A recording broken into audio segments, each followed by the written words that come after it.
네,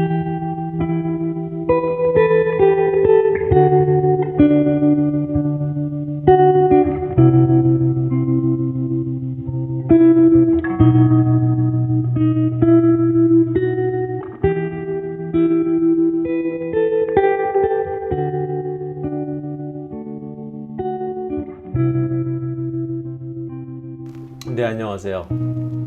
지난 시간에 이어서 N-글라이코실레이션, 단백질의 N-글라이코실레이션, N-글라이코실화 마저 공부하도록 하겠습니다.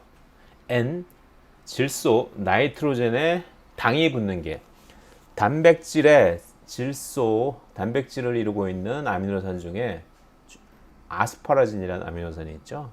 아스파라진의 R그룹에 아미노 그룹이 있기 때문에 거기에 당이 결합하는 것을 우리가 N-글라이코실레이션이라고 한다는 거죠.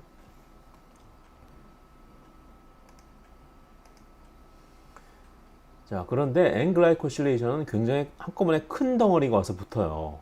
보시면은 여기 N-글라이코실레이션에 여기 N이 뭐야? N-아세틸글루코스 하면 옛날에 당 배울 때 배웠죠. M은 만노우즈라는 역시 당, 그리고 G는 글루코스라는 우리가 잘 알고 있는 포도당. 요 덩어리가 가서 붙는데, 여기 보시면 제가 이거 초판에서 가져온 파일이라서 글씨가 틀렸어요. 또 오타가 있어가지고 수정했는데 뭐 개수 중요한 거 아니니까. 여기 보시면 N-아세틸글루코사민 2개, 만노우즈 9개, 글루코스 3개가 통째로 아스파라진의 나이트로젠에 결합하는 이러한 커다란 덩어리가 한꺼번에 달라붙게 되는데, 이러한 구조를 만들기 위해서 어떤 과정을 겪는지 처음부터 따라가 볼게요. 자, 여기 보시면 이게 ER의 멤브레인이에요. ER의 멤브레인, rough ER의 멤브레인이죠. smooth ER은 아니겠죠.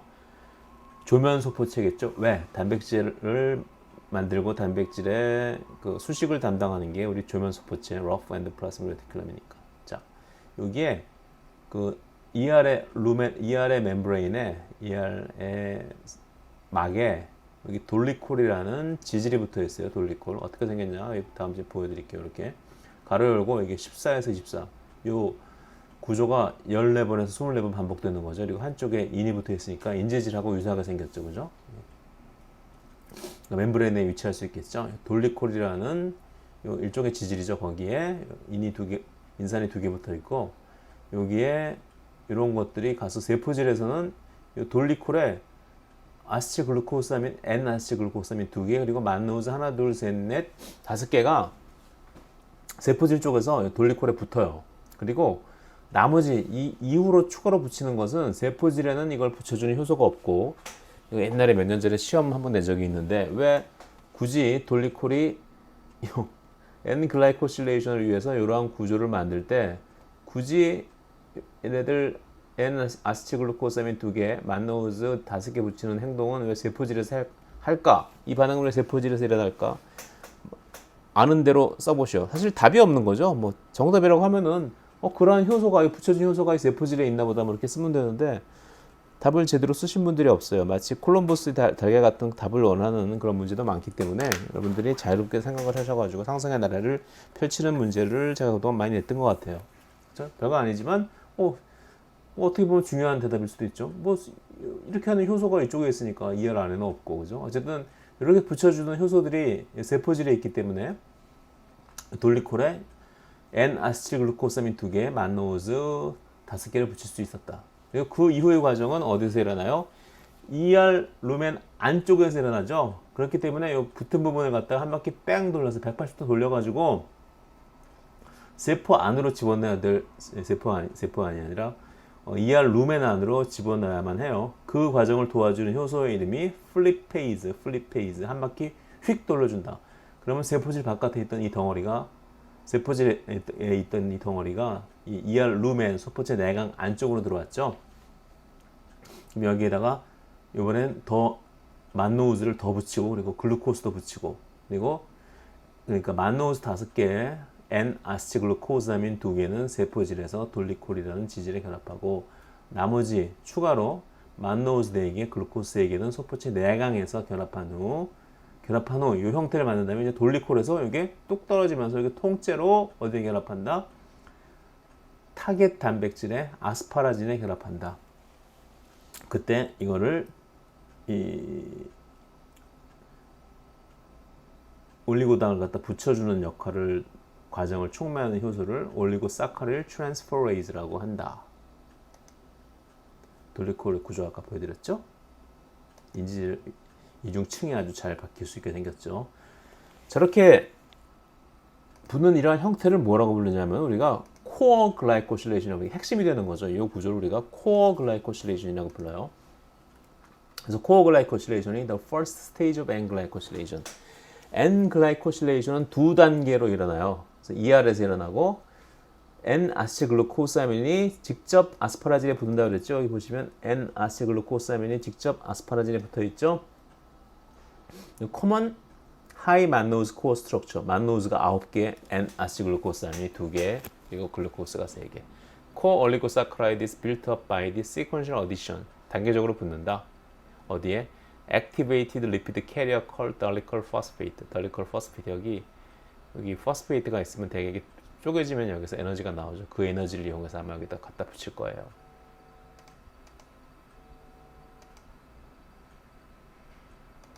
그래서 N-glycosylation은 코어 글라이코실레이션하고 이게 전 단계예요. 그리고 두 번째 단계인 터미널 글라이코실레이션으로 나뉘거든요. 그래서 아까 이 그림에 보여드렸던 이 구조, 이 커다란 구조. 자, N-아세틸글루코사민 2개, N-아세틸글루코사민 2개, 만노즈 9개, 그리고 글루코스 3개. 이 구조를 만드는 것을 우리가 코어 글라이코실레이션이라고 하고, 이것은 ER에서 일어나고, 일단 코어를 만들면은 거기다가 더 붙이기도 하고, 이런 걸 떼기도 하고, 그걸 우리가 최종적으로 일어나는 2단계 터미널 글라이코실레이션이라고 불러요. 터미널 글라이코실레이션은 어디서 일어나냐? 골지 컴플렉스에서 일어난다. 골지에서 일어나요. 골지. 그리고 글라이코프로테인이 당 단백질들이 move from cis phase through the medial cisterna to the trans phase of the Golgi.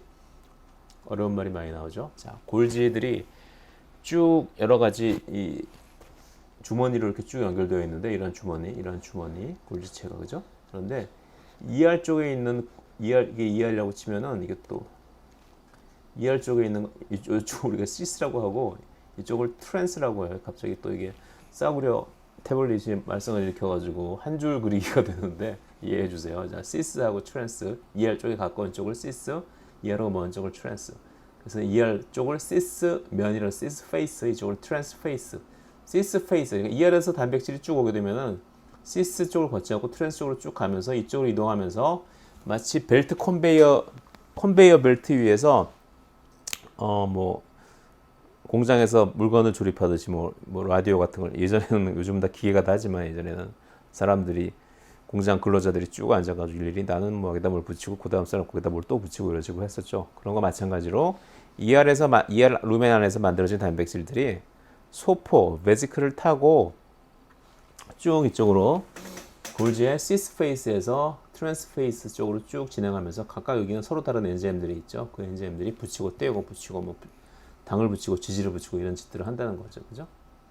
Includes the removal of a few carbohydrate units. 아까 코어 글라이코실레이션에서 N-아세틸글루코사민 2개, 그리고 만노즈 9개, 글루코스 3개 붙은 그 덩어리가 코어 글라이코실레이션이라고 그랬죠. 거기서 괜히 붙였던 걸 또 떼기도 해요. 왜 뗄까? 그거에 대해서 생각을 많이 해봤는데 잘 모르겠어요. 더 필요한, 그냥 처음에 그런 걸 기본적인 구조를 만들어 놨다가 거기서 떼기도 하고 붙이기도 하는 거죠. 그래서 기본적인 구조가 워낙 많이 쓰이니까 처음에 그 과정이 거기서 고정되게 되었다. 그렇게 생각하시면 될 것 같아요. 그래서 in some cases no further processing occurs. 그냥 N-아세틸글루코사민 2개, 만노즈 9개, 글루코스 3개 붙은 코어 글라이코실레이션 형태로 그냥 쭉 끝까지 가는 경우도 있고 in other cases, 다른 경우에는 complex oligosaccharide가 generated by further addition, N-아세틸글루코사민을 더 붙이고 또 다른 카보하이드레이트, 뭐 갈락토즈, 살리식 애시드, 그리고 퓨코즈 이런 다른 당들을 더 붙이기도 한다. 근데 아까 코어 글라이코실레이션은 없던 애들이죠. 이 글라이코프로테인이 exit the 골지 컴플렉스를 떠나게 되면은 they may contain only high mannose oligosaccharide, 하이 만노즈만 가지고 있거나 혹은 컴플렉스 사카라이드 여러 가지를 가지고 있거나 그죠? 이거 두 개가 다일 수도 있다.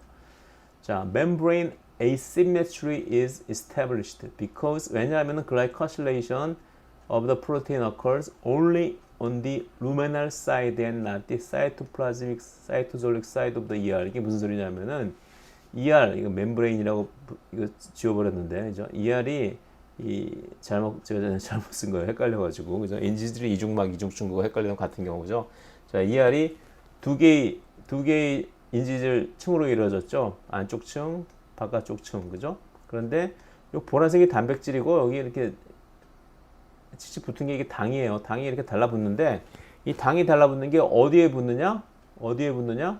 여기 인지질 이중 층의 안쪽 층에서 여기만 이렇게 일어나죠. 그래서 여기 붙은 당 단백질이 쭉 이동해가지고 그죠? 쭉 이동해서 여기 요 소낭을 타고 여기 ER에서 골지를 거쳐서 소낭을 타고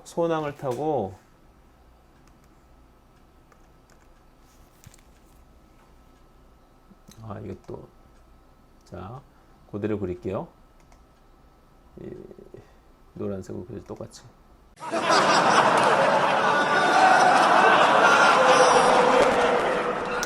네, 그래서 그림판에서 제가 그림을 좀 그렸어요. 자, 여기 보시면은 이게 ER에서 단백질이 만들어지죠. ER에서 단백질이 만들어지니까 여기 ER의 인지질 이중층인데 인지질 이중층 중에서 안쪽에 있는 게 노란색, 바깥쪽에 있는 거를 초록색으로 표시를 했어요. 그리고 이제 ER 표면에 있는 이제 라이보솜이죠. 라이보솜에서 그 단백질이 보라색으로 뿅뿅뿅 만들어져 가지고 이 안에 있는 여러 가지 효소들에 의해서 여기 이렇게 붙은 게 이게 당이에요. 글라이코실레이션이 된 거예요. N-글라이코실레이션이 됐어요. 그러면은 더 코어 글라이코실레이션이 끝난 후에 뭐 더 많은 프로세스, 뭐 당을 뗄 수도 있고 더 붙일 수도 있다 그랬죠. 이 ER에서 소낭을 타고 이렇게 이 단백질이 골지로 넘어가요. 골지, ER에 가까운 쪽을 시스 골지라고 하고 ER에서 먼 쪽을 트랜스 골지라고 해요. 자, 시스 골지로 넘어가죠. 여기서 더 잘라지거나 뭐 더 붓거나 뭐 그러겠죠. 그죠? 여기서 더 프로세스 일어나고 또 이쪽으로 또 가고 결국은 멤브레인 바깥으로 나가는 단백질의 경우 이 트랜스 골지 끝까지 다 가가지고 트랜스 골지에서 역시 소낭에 포장이 되어서 멤브레인 쪽으로 이동해서 이 소낭이 멤브레인과 도킹하게 되는데 멤브레인도 역시 인지질 이중층이니까 리피드 바이레이어니까 인너 레이어하고 안쪽 층하고 바깥쪽 층이 있겠죠. 안쪽 층을 초록색으로 표시했고 바깥 층을 노란색으로 표시했어요. 이 위상수학적으로 요 ER 멤브레인 혹은 요 소낭 멤브레인의 안쪽 인지질 층 인너 레이어는 플라즈마 멤브레인, 여기 멤브레인이라고 했죠. 플라즈마 멤브레인. 이거 진짜 태블릿 너무한다. 멤브레인. 플라즈마 멤브레인. 한 줄 그리기가 되네. 플라즈마 멤브레인의 이 ER 루멘 쪽에 있는 이 노란색 멤브레인은 플라즈마 멤브레인의 바깥쪽에 해당한다. 위상수학적으로.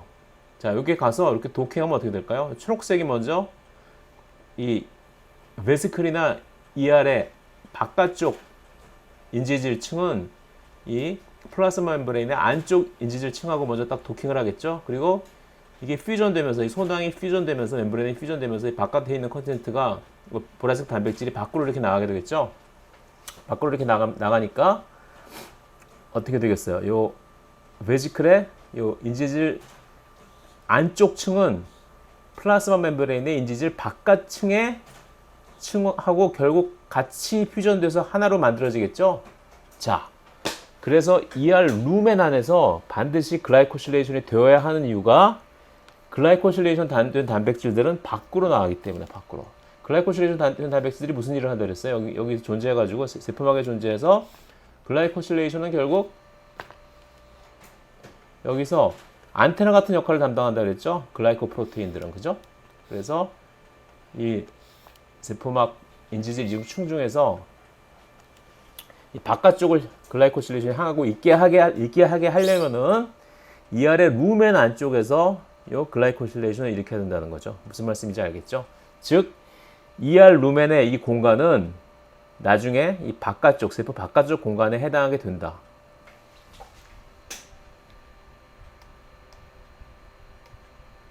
자, 또한 rough ER은 site for quality control.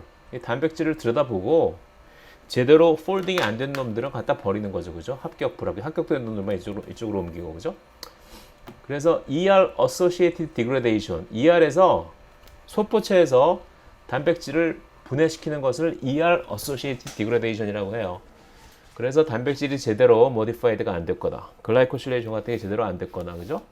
Not properly modified, not properly folded, 제대로 3차원적인 구조를 잘 형성하지 않았다든가, 얘네들은 ER에서 밖으로 나가서 디그레데이션 되어서 by cytosolic proteasome, ER에서 밖으로 나가가지고 밖에 있는 사이토졸릭 프로테이즈, 단백질 자르는 효소들이죠. 가위드 같이 그렸으니까 이것들이 이걸 잘라버린다는 거죠. 그렇죠? 그래서 before they have an opportunity to move on, 골지 컴플렉스 가기 전에, 왜 골지까지 가려면 너무 하는 일이 많으니까 골지에 가서 이 일을 다 한 후에, 이 일을 골지까지 다 가서 한 후에 버리려면 너무 아까우니까 아예 골지에 보내기 전에 ER에서 잘 관찰을 해가지고 싹수가 없는 놈들은 미리 분해해버린다. 그런 얘기예요. 자, 세포질에서 단백질 분해는 어떻게 일어나느냐? 요 보라색 단백질이 분해할 단백질이에요. 세포 안에는 유비큐틴이라는 단백질이 있어요. 보라색으로 그렸죠? 조그만 단백질이에요. 유비큐틴의 유비는 우리 영어 단어 유비큐터스라는 단어 있죠? 유비큐터스. 유비퀴터스.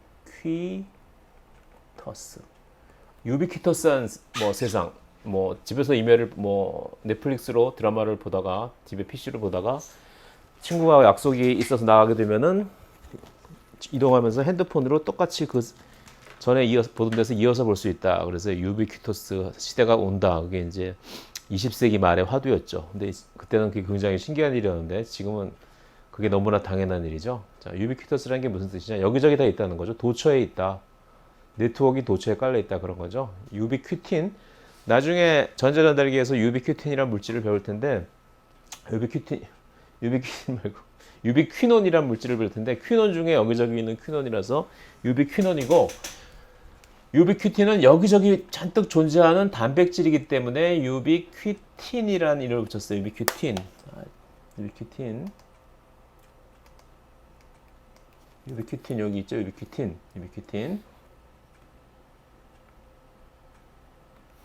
유비큐틴. 왜냐면은 얘가 단백질을 디그라데이션 시키는데 아주 중요한, 꼭 있어야 되는 녀석이기 때문이죠. 왜? 제대로 접히질 않아서 기능을 못해서 빨리 재활용시켜서 분해버려야 되는 단백질을 표시하기 위해서 유비큐틴을 이렇게 쭉 일렬로 몇 개 붙여놔요. 이걸 우리가 유비큐틸레이티드 프로테인이라고 불러요. 유비큐틸레이티드. 그래서 이렇게 유비큐틴이 여러 개 붙은 것은 유비큐티네이션 혹은 유비큐티네이티드, 유비큐틸레이티드, 뭐 약간 사람마다 표현하는 방법이 틀린데 어쨌든 이렇게 유비큐틴 빨간색 마른 모에 유비큐틴이 여러 개 붙으면 얘는 이제 디그레데이션 될 운명이다. 그래서 세포에서 알아서 이 프로테아좀이라고 ATP 에너지를 이용해서 단백질을 부숴버리는 세포의 작은 소기관이에요. 그래서 여기서 얘네들이 분해가 된다. 작은 조각으로 분해되어서 아미노산으로 분해되어서 재활용된다. 그런데 이 타겟 단백질에 유비큐틴을 붙이는 방법이 지가 가서 쳐도 붙는 게 아니라 여러 가지 다른 도우미 단백질들이 필요해요. 여기 E1, E2, E3 이런 게 있죠.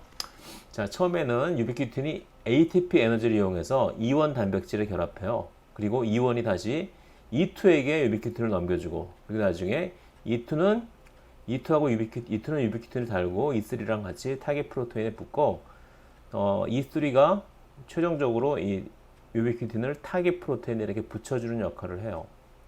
그래서 이렇게 복잡한 시스템을 이용해서 단백질을 유비큐티네이션 시킬 수 있고, 유비큐티네이션 된 단백질들은 이렇게 마치 이제 용도 폐기되었다, 이제 부셔버려도 된다, 그런 뜻이죠. 그래서 분해가 된다는 거죠. 자, N-글라이코실레이션이 되어야 단백질 폴딩이 제대로 일어난다. N-글라이코실레이션 이후의 단백질 프로세싱은 골지체 편에서 다시 공부하자. N-글라이코실레이션의 코어 글라이코실레이션은 ER에서 일어나지만 그 이후에 터미널 글라이코실레이션은 골지체에서 일어난다 그랬죠. 골지체.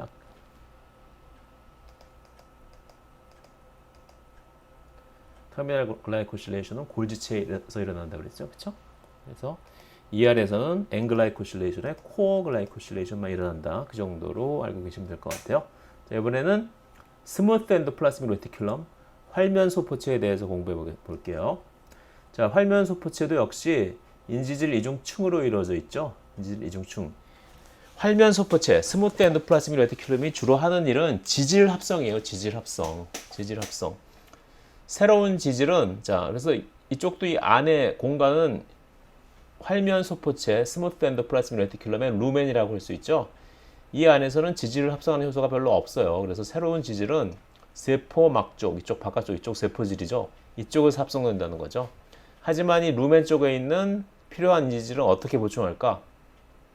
여기 보시면 활면 소포체의 주된 기능 중 하나는 지질 합성이다.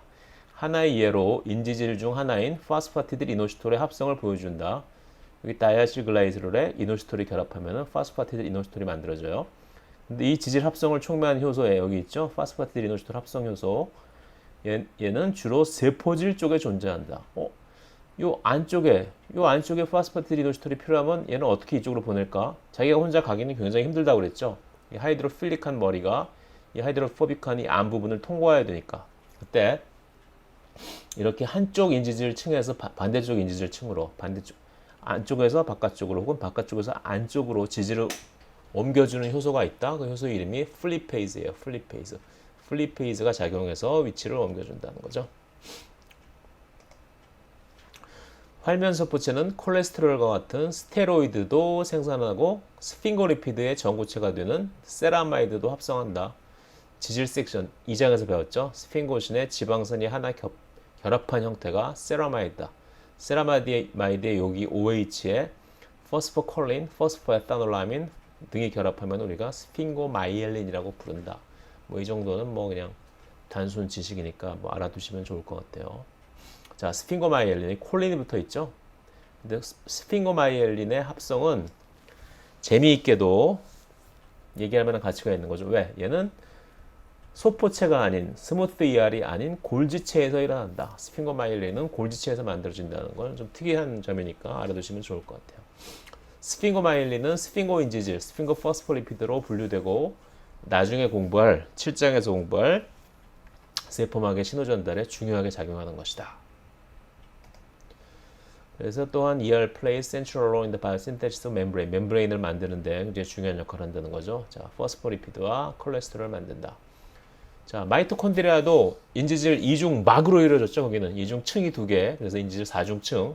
아우터 멤브레인, 이너 멤브레인. 그죠? 그래서 굉장히 많은 인지질이 필요하기 때문에 마이토콘드리아의 경우에는 포스파티딜 콜린, 포스파티딜 이노시톨, 포스파티딜 세린 그리고 콜레스테롤을 ER에서 수입해요. ER에서 소낭을 타고 이러한 지질들이 마이토콘드리아로 이동하는 거죠.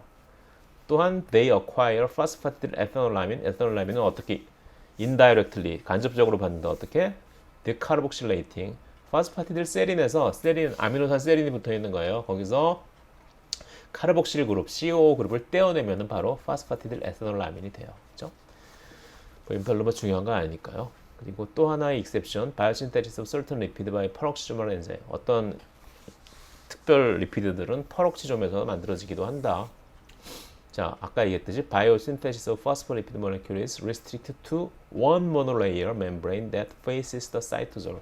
세포질을 보는 그쪽에서만 주로 합성이 된다는 거죠. 그 ER 루멘 안에는 지질 합성을 위한 엔자임들이 없어요. 그래서 포스폴리피드 트랜스로케이터 혹은 플리페이즈 아까 봤던 이런 것들이 얘네들이 있어야지만 필요한 이유가 바로 그것 때문이다. 그죠? 포스포리피드 익스체인지 프로테인 뭘까? 포스포리피드가 ER에서 마이토콘드리아 클로로플라스트 플라즈마 멤브레인으로 갈 때 포스포리피드 익스체인지 프로테인. 아까 소낭에 의해서 이동한다고 했는데 물론 그런 경우도 있는데 소낭이 직접 이동하기도 하지만 소낭은 그런데 안에 단백질을 이동하는데 주로 쓰이고 인지질을 이동할 때는 포스포리피드 익스체인지 프로테인이 단백질이 지질을 감싸서 여기 보면은 포스포리피드 익스체인지 프로테인이 지질을 들이고 ER에서 마이토콘드리아로 가는 거죠. 혹은 뭐 식물 세포의 경우에는 클로로플라스트로. 왜냐하면 이 지질이 하이드로포빅한 테일이 길기 때문에 세포질이 사방이 온통 물인데 물에 녹아 있을 수 없겠죠. 그렇기 때문에 이러한 단백질에 쌓여져 가지고 지금 얘가 뭐 거기 끼고 간 것처럼 보이지만 실제로 이 단백질은 자기 안에 하이드로포빅한 곳에 이 지질을 숨겨 가지고 잘 물에 안 묻게, 그렇죠? 물로부터 감춘 상태에서 데리고 가겠죠. 그렇게 생각하시면 될 것 같습니다. 활면세포 소포체는 지질대사, 특히 스테로이드 합성이 활발한 세포에 많지 않을까요? 그렇겠죠, 당연히. 왜? 성호르몬 같은 거 다 스테로이드니까. 성호르몬을 만드는 고환, 난소의 세포에 활면세포체가 많고 또 간세포에도 많다. 간세포는 우리가 해독을 많이 하죠. 독성 물질을. 간세포의 ER은 역시 스무스 ER은 독성 물질 해독에 특성화된 그런 기관이에요. 우리는 스테로이드성 호르몬을 만드는 세포들, 뭐 고환세포, 뭐 난소세포, 간세포에 스무스 인더플라스미 레티큘럼이 많은 이유는 간세포에 약물 해독 기능이 있기 때문이다. 사이토크롬 P450 단백질들이 많기 때문이다. 사이토크롬 P450, 왜 450이냐 하면은 450 나노미터의 파장을 흡수하기 때문에 450이에요. 이 효소들은 주로 활면세포체에 많다. 자, SER은, 스무스 ER은 drug detoxification, 약물들의 해독 작용에 작용한다는 거죠. carbohydrate metabolism and other cellular process. 여러 가지 뭐 탄수화물 대사에도 작용하고 또 다른 여러 가지 세포 내 프로세스도 작용한다. 자, 그런데 중요한 게 하이드록실레이션이에요. 하이드록실레이션은 OH를 갖다 붙이는 거죠. A reaction common to most pathways for drug detoxification. 드럭을 갖다가 디톡시피케이션, 해독 작용하는데 약물을 해독화시키는데 가장 중요한 첫 번째 프로세스가 공통으로 되는 프로세스가 대개 OH 그룹을 갖다 붙이는 거예요. 하이드록실 그룹을 갖다 붙인다. Organic Acceptor Molecule. 왜? 물에 잘 녹게 하기 위해서. 바로 그거죠. 그래서 하이드록실레이션 시키는 엔자임이 depends on cytochrome P450, P450이라는 사이토크롬 P450을 가지고 있는 그런 단백질들이 주로 이러한 일을 담당한다. 사이토크롬 P450 계열의 이러한 단백질들은 어디 많다? SER에 굉장히 많다. SER, 어드 SER, 리버셀, 간세포의 앞에 헤파토가 붙으면 간이죠, 간. 헤파토마 그러면 간암, 헤파토사이트 그러면 간세포. 간세포의 스무스 ER에 이러한 사이토크롬 P450 관련 단백질들이 많아서 걔네들이 주로 하는 일은 뭐다? 우리가 독성을 제거하는 물질들에 OH를 갖다 붙이는 일을 한다. 그죠? OH 하이드록실레이션을 시킨다. 그죠?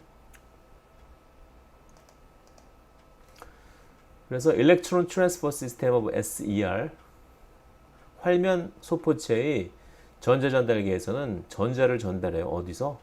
Reduced Coenzyme NADPH. NADH 말고 NADPH. 주로 동화작용, 에나볼리즘에 작용하는 주요소가 NADPH죠. 반면에 이화작용에 사용되는 주요소, 캐타볼리즘에 사용되는 주요소는 NADH고. 어쨌든 NADPH가 가지고 있는 전자를 사이토크롬 P450이 뺏어와서 그래서 사이토크롬 P450 can donate an electron, 전자를 준다. 누구에게? 몰레큘러 옥시전에게 줘요. 그러면 물은 굉장히 산소는 굉장히 전자를 좋아하죠. 산소는 전자를 한번 받으면은 완전히 전자를 다 받아가지고 물이 되기 위해서 막 여기저기서 전자를 뺏고 다니는 그런 역할을 해요. 그런 역할을 하는 무리들을 우리가 활성산소, 리액티브 옥시전 스페시스라고 하죠. 자, 어쨌든 얘를 이 R이라는 그룹, ROH라는 물질이 바로 독성 물질이라고 가정해요. 그럼 얘한테 OH를 붙이는 거죠. 그럼 RH 더하기 NADPH, NADH가 사용되는 경우도 있어서 그냥 NAD 가로 열고 P 가로 닫고 H라고 표현했어요. 그리고 수소이온이 하나 있고 산소를 딱 넣어주면은 산소가 쪼개지면서 이 독성 물질이 ROH가 되고 하이드록실레이션이 되고 NADPH는 산화돼서 NADP 플러스가 되고 물은 H2O가 된다.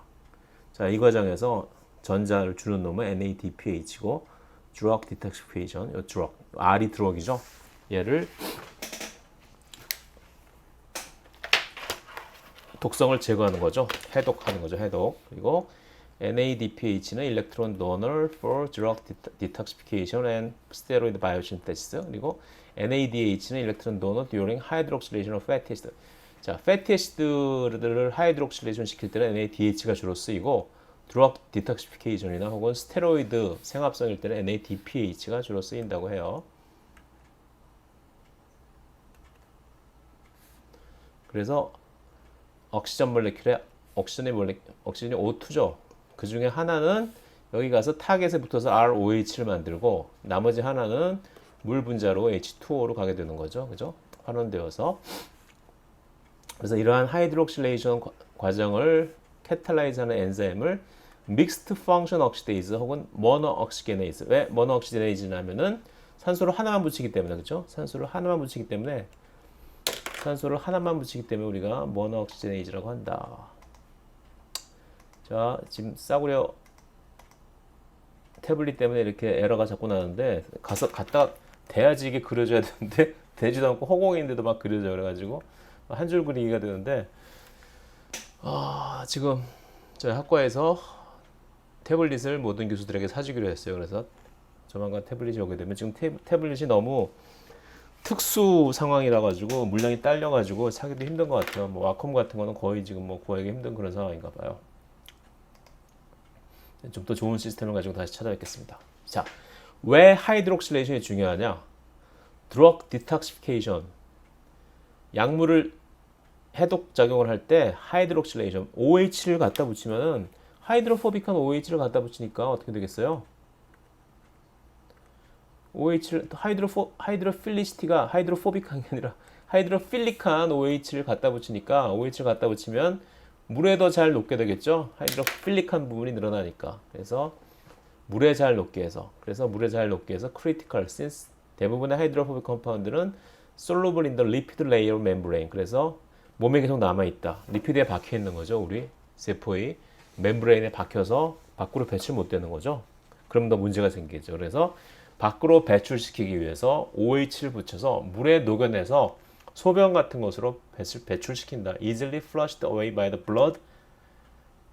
혈액으로 나오고 나중에 혈액이 신장에 가서 사구체에서 소변으로 바뀌게 되죠. 그래서 세포 밖으로 나간다.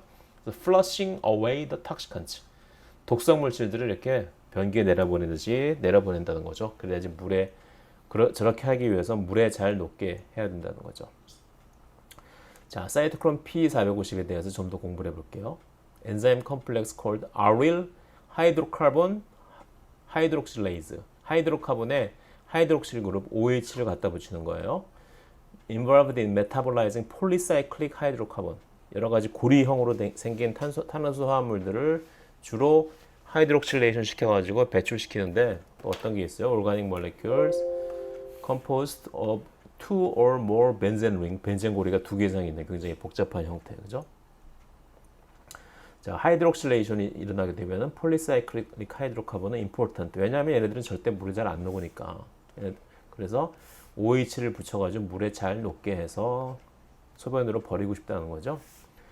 그런데 oxidized products are often more toxic. 이게 문제예요. 이게 어쩔 수 없는 OH를 붙이는 하이드록실레이션 반응이 이게 일종의 필요악이에요. 왜? 우리 외부에서 어떠한 이런 벤젠 고리를 많이 가지고 있는 독성 물질이 들어왔다. 뭐 들어왔는 이렇게 두 개가 붙을 수는 없겠죠. 뭐 들어왔다고 치면은 얘를 배설시키기 위해서 OH를 붙여야 되는데 왜? 그래야지 물에 잘 녹을 테니까. 뭐 이런 게 뭐 고리를 가지고 있는 이상한 화학 물질이 들어왔어요. 그죠?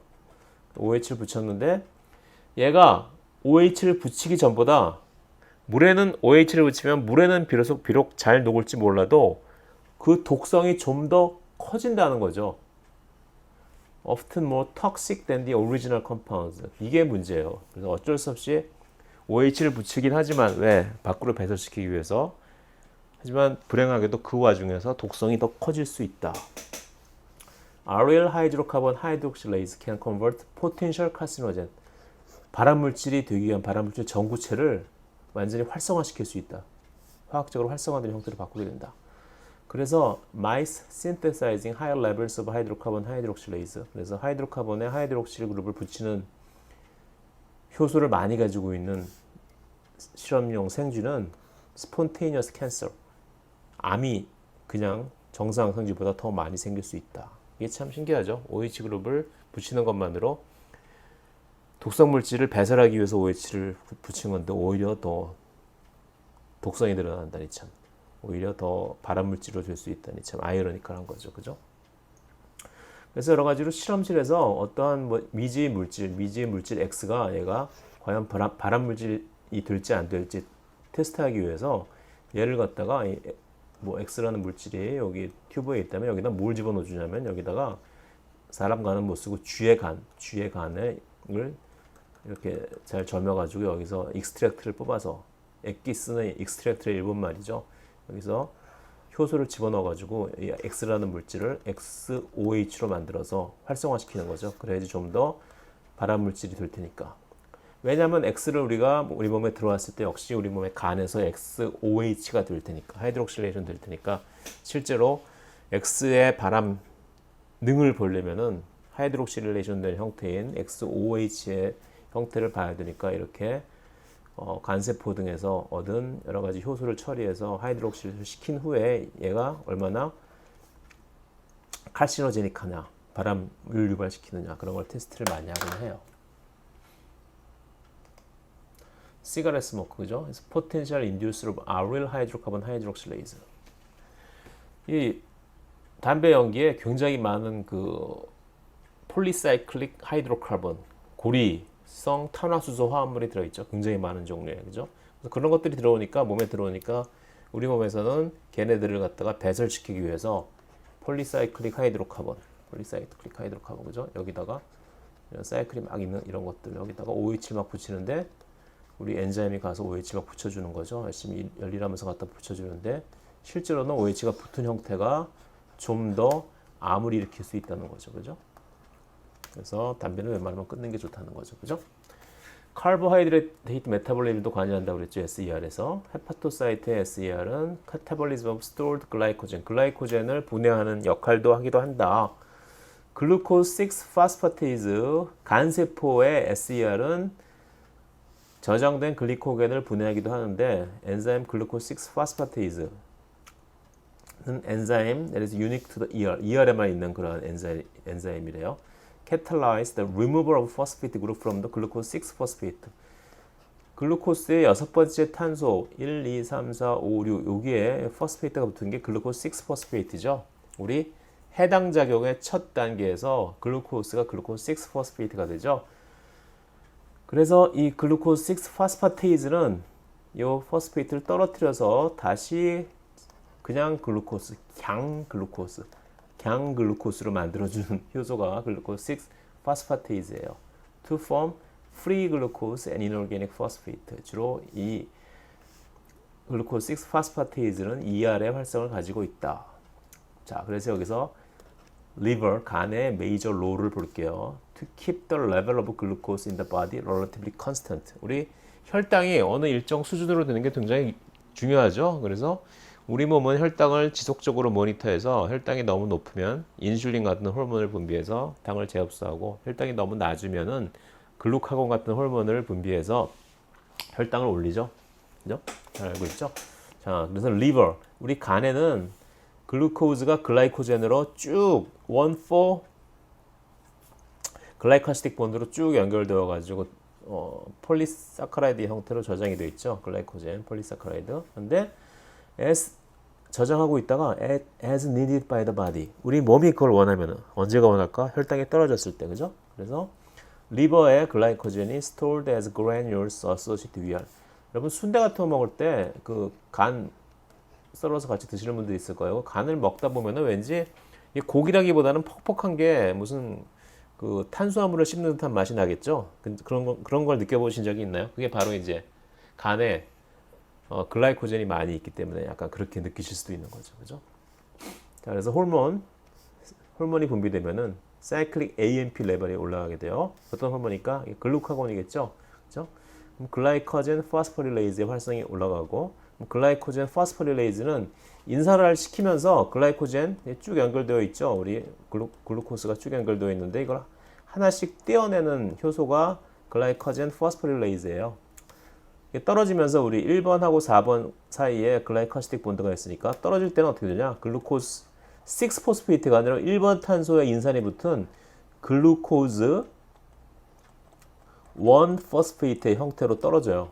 그런데 얘가 포스포글루코뮤테이즈라는 효소에 의해서 떨어지자마자 글루코스 6포스페이트로 바뀌게 돼요. 6번 사이토조 바이든 엔자임 called phosphoglucomutase. 그렇죠? 멤브레인은 generally impermeable to phosphorylated sugar. 슈가도 통과 못하지만 인산이 붙으면 인산이 찰지가 2개씩 있죠. 그죠? pH 7.4 정도에 2개씩 있으니까 인산이 붙은 슈가는 더 통과를 못 시키겠죠. 그죠?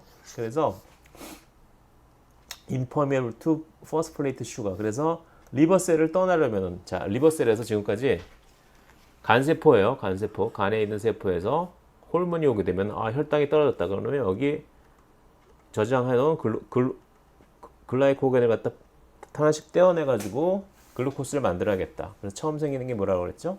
글루코스 1포스페이트. 글루코스 1포스페이트가 글루코스 6포스페이트로 바뀌게 되고 이게 다시 글루코스 1포스페이트는 글루코스 6포스페이트나 글루코스 1포스페이트는 차지를 띠고 있기 때문에 포스포 슈가이기 때문에 세포를 떠나기가 힘들어요. 그래서 to leave the liver cell 간세포를 떠나서 혈액 안으로 들어가려면은 글루코스 6포스페이트 must be converted to free glucose. 포스페이트를 떼어보내야 된다. 그래서 바로 글루코스 6포스파테이즈라는 포스파테이즈는 포스파테이즈라는 효소는 포스페이트를 떼어주는 그런 효소죠. 글루코스 6포스파테이즈는 글루코스의 6번 탄소에 붙어있는 포스페이트를 떼어주는 효소가 글루코스 6포스파테이즈예요. 그래서 얘는 어디에 있다? 스무스 ER에 있다. 누구의 스무스 ER? 간세포의 스무스 ER에 많이 있다. 포스페이트 그룹을 떼어내서 글루코스 6포스페이트를 글루코스로 만들어준다. Allowing glucose to be moved out of the liver. 간에서 나가서 by a permease. permease는 뭘까? 그렇죠. 우리가 저번 시간에 이전에 배웠던 글루코스 트랜스포터죠. 그래서 세포 안에서 permease를 통해서 캐리어 프로테인을 통해서 밖으로 나가게 된다. 그렇죠? 그래서 혈액을 타고 에너지를 필요로 하는 영양분 글루코스를 필요로 하는 다른 세포로 가게 된다는 거죠. 자, 이게 바로 여기 블러드 리버셀 간세포죠. 글라이코젠 그래뉴얼, 글라이코젠이 이렇게 저장되어 있어요. 그럼 글라이코겐 포스포릴레이즈가 글루코스 1포스페이트로 하나씩 떼어내고 포스포글루코뮤테이즈가 글루코스 6포스페이트로 바꾸게 되고 왜 1번에 있는 걸 직접 떼지 않고 6번으로 옮겼다 떼느냐 그렇게 생각하시는 분들이 많을 거예요. 리버셀도 자기도 먹고 살아야죠. 리버셀도 글라이콜라이시스를 돌려서 자기가 이 글라이코젠만 떼어내가지고 딴 혈액으로 다른 세포에게만 주는 게 아니라 간세포도 먹고 살아야 될 거 아니에요. 그러면 간세포도 자기도 글라이콜라이시스를 돌려야 되니까 글라이콜라이시스를 돌리기 위해서는 글라이콜라이시스의 두 번째 스텝에 해당하는 물질인 글루코스 6포스페이트를 만들어야 되죠. 그래서 일단 이렇게 만들어서 자기도 좀 글라이콜라이시스를 돌려서 좀 ATP를 좀 만들어내고 그리고 남는 것은 글루코스 6포스파테이즈, 이 포스페이트를 떼어내가지고 그죠? 어디에? ER 안에 그죠? 그래서 글루코스를 만든 후에 퍼미이즈를 통해서 혈관으로 보내서 온몸의 다른 조직에 보낸다는 거죠. 자, 또한 SER의 기능 중에 하나는 칼슘 저장소예요. 우리 세포는 가능하면 모든 짓을 다해서 세포 안에 칼슘 농도를 무지무지하게 낮게 10 to the minus 7th 몰라 10의 마이너스 7승 몰라 정도의 아주 낮은 농도를 유지하고 있어요. 왜? 세포 안에서 칼슘 농도를 순간적으로 올리는 게 일종의 신호로 작용이 되기 때문이죠. 뭐 사이렌이라든가 아니면 뭐 요즘 많이 우리가 받고 있는 그 재난 문자처럼 뭐 재난 문자 사이렌 둘 다 별로 좋은 것 같지는 않은데 긍정적인 의미의 신호도 많이 있어요. 뭐 국가에서 재난지원금이 100만 원 왔으니 모두들 타가세요. 그런 거 좋은 거겠죠, 그죠? 그런 게 문자로 좋은지 안 좋은지 뭐 받는 사람마다 다르겠지만 어쨌든 그런 게 문자로 온다. 그러려면은 핸드폰이 항상 평소에 조용해야겠죠. 평소에도 항상 뭐 시끄럽게 떠들고 있으면 이게 문자가 온지 안 온지 알 수가 없으니까. 그래서 칼슘 레벨의 순간적인 농도 상승이 세포 안에서 어떤 신호로 쓰이기 때문에 평소에는 우리 세포는 가능하면 여러 가지를 해서 여러 가지 에너지를 써가지고 세포 안의 칼슘 농도를 무지하게 적게 유지하고 있어요. 10의 마이너스 7승몰라 정도. 그래서 칼슘 농도를 적게 유지하려면 어떻게 하냐? 칼슘을 세포 밖으로 능동수송 ATP를 써서 왜? 세포 안이 세포 바깥보다 칼슘 농도가 더 적으니까 농도가 낮은 세포 안에서 세포 바깥쪽으로 칼슘을 펌핑 아웃해서 액티브 트랜스포트 혹은 세포 안에 있는 스무스 ER에 억지로 그 안에 칼슘을 꾸겨 넣는 거죠. 그것도 역시 액티브 트랜스포트 세포질보다 스무스 ER 루멘이 더 칼슘 농도가 높으니까 그죠? 그 얘기예요. 그래서 SER은 Open Serves Site for Storage of Calcium Ion, 칼슘 아이온을 저장한다. ER 루멘은 High Concentration of Calcium Binding Protein. 자, 칼슘만 들어있는 게 아니라 칼슘을 안정적으로 저장하기 위해서 칼슘과 결합하는 단백질들이 있어요. 칼슘 아이온들은 pumped into the ER by the ATP dependent calcium pump, 그죠? 칼슘 펌프 능동 수송을 하는 거죠. 그리고 released in response to extracellular signal. 세포 외부로부터 신호를 받으면은 다시 칼슘을 밖으로 내놓는다.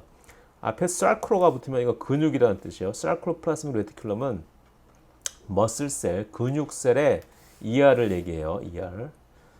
근육셀의 소포체를 특별히 엔도플라스믹 레티큘럼 중에서 사크로플라스믹 레티큘럼이라고 불러요. 얘는 smooth ER specializing the storage of calcium. 왜?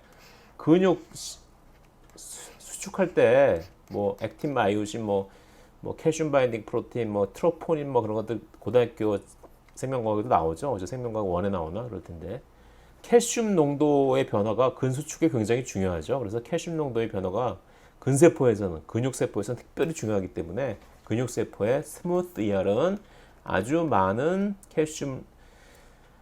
칼슘을 그 안에 가지고 있어요. 그래서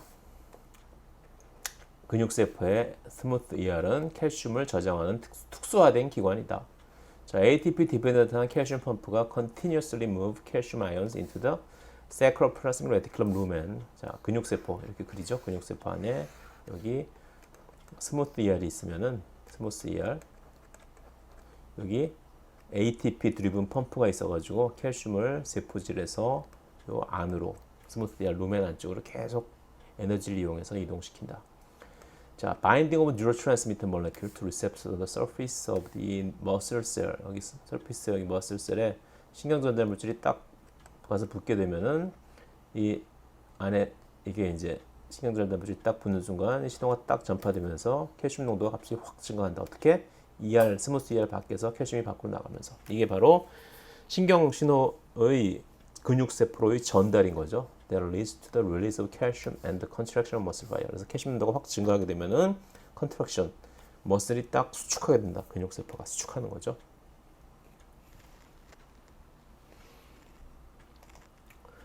자, 골지체. 이제 지금까지 배웠던 건 다 ER이에요. 다시 정리하면은 ER은 rough ER, 표면에 라이보솜이 있는 rough ER, 조면 소포체.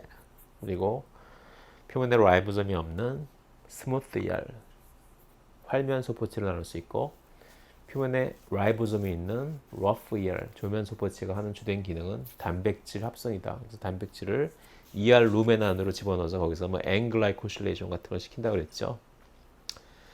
그리고 스무스 ER, 활면 소포체의 주된 기능은 지질이죠. 지질 생산. 자, 중요한 키워드 중에 하나는 지질을 만드는데 지질을 만드는 효소들은 주로 세포막 바깥쪽에 있다. 세포질 쪽에 있다. 그래서 거기서 ER을 스무스 ER의 바깥쪽 세포질을 보는 쪽에 인지질 이중층의 바깥층에서 새로운 지질이 만들어지고 그것들은 플리페이즈에 의해서 인지질 이중층 안쪽으로도 이동이 된다.